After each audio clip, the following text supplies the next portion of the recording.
How did it feel to get that call from the Los Angeles Rams? I mean, it's the call you wait for your whole entire life. It's the call you work for. I mean, it was really special. I knew the Rams really liked me from day one. I was really pulling for them to pull the trigger on me. And when they did, I mean, it couldn't have felt any better. How many times have you relived that moment over the past few days? A lot, man. My family has watched that video plenty of times. It's definitely, got me a little bit emotional after the fact too. It's hard for me to watch it sometimes without just seeing, just getting a little bit emotional about the pure joy that came from that moment. So it's definitely, special. Who was on the other end of that call, and what did they tell you?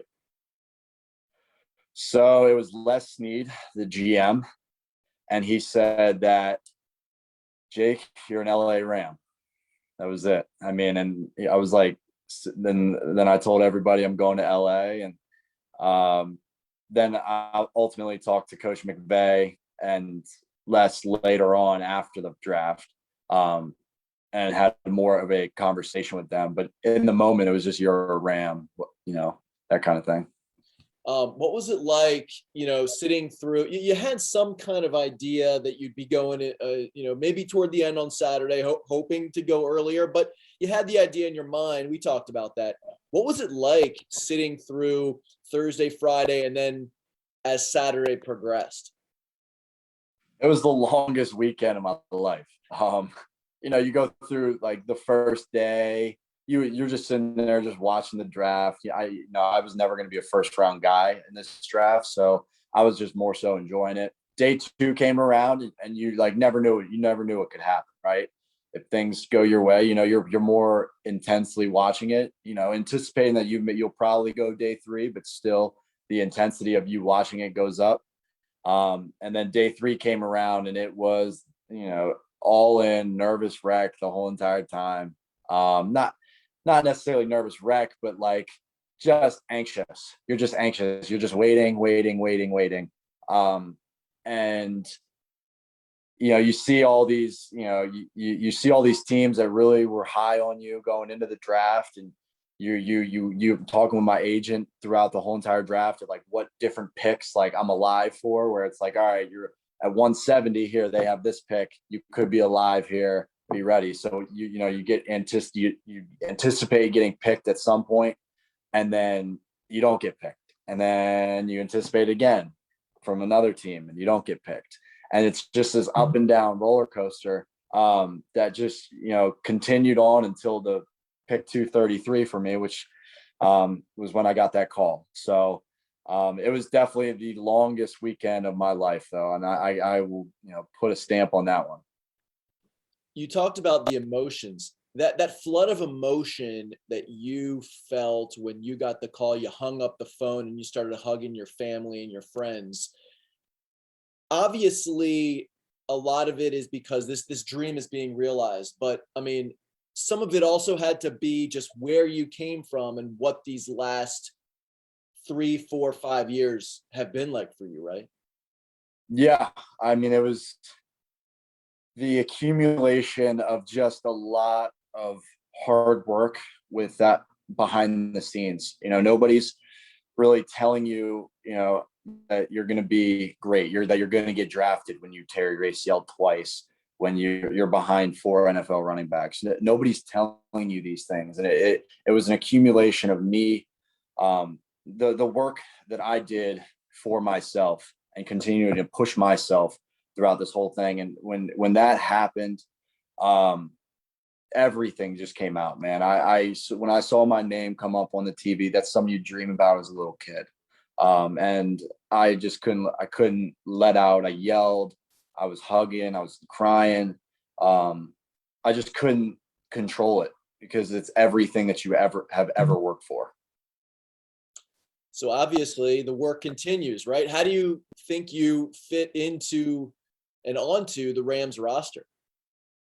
I think I fit great. I'm coming into a great running back room itself. they got Cam Akers, Darrell Henderson. They got some great running backs that I'm excited to step up, learn from, compete with. And really, I think I fit really, really nicely with their special teams.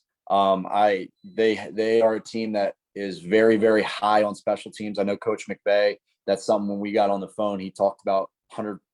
Their special teams coordinator and their running back coach called me afterward as well.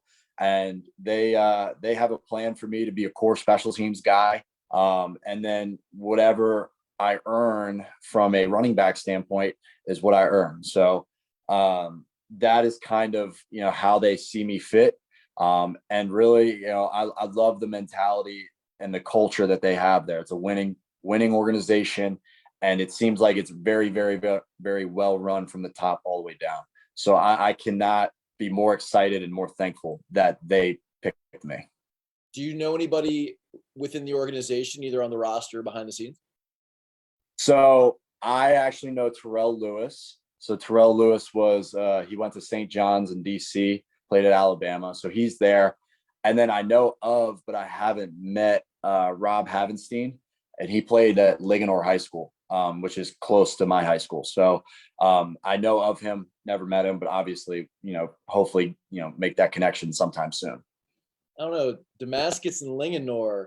I mean, they don't really get along, yeah, do they? I mean, but at the same time, it's very similar in terms of being a Western Maryland kid. You know what I mean? That kind of thing. So For sure. Yeah, definitely. So what's next? What are the plans? I mean, there's rookie mini camp coming up, right? I mean, what's the plan? When are you getting out to LA? So I don't have an exact timeline, but the only thing I do know is that I fly out May 12th. And I don't know exactly how they're doing rookie mini camp yet. They were going to give me more information this week as to when all that was going to go down. I guess finally, what do you think your story of how, the past few years has transpired for you personally? What do you think your story tells other people who find out about, the Rams' 7th round running back that they drafted, who tore his 2 ACLs? What do you think your story tells other people? I think it tells people to just never give up. If you have a dream and you're willing to sacrifice and you're willing to go through adversity in order to get there, it's going to happen one way or another. And if it doesn't, then it is what it is, and it's meant to be. Everything happens for a reason. That's kind of been my message throughout this whole entire thing, is that if you don't give up and you commit yourself to something that you are so passionate about and something that you love greatly, anything is possible. And yeah, that's kind of the message that, I would say it gives. There's a lot of things that I could talk about from there that are more details, that are more the fine-tuned details within that story. But I would just say the bottom line is to just never give up on your dreams and goals, because you're going to have people telling you everything from, why do you put so much time and effort into this? Why do you do this? What's your plan B? Like this, that, like everybody's going to be down you along the way, especially when you go through some adversity. So just to never give up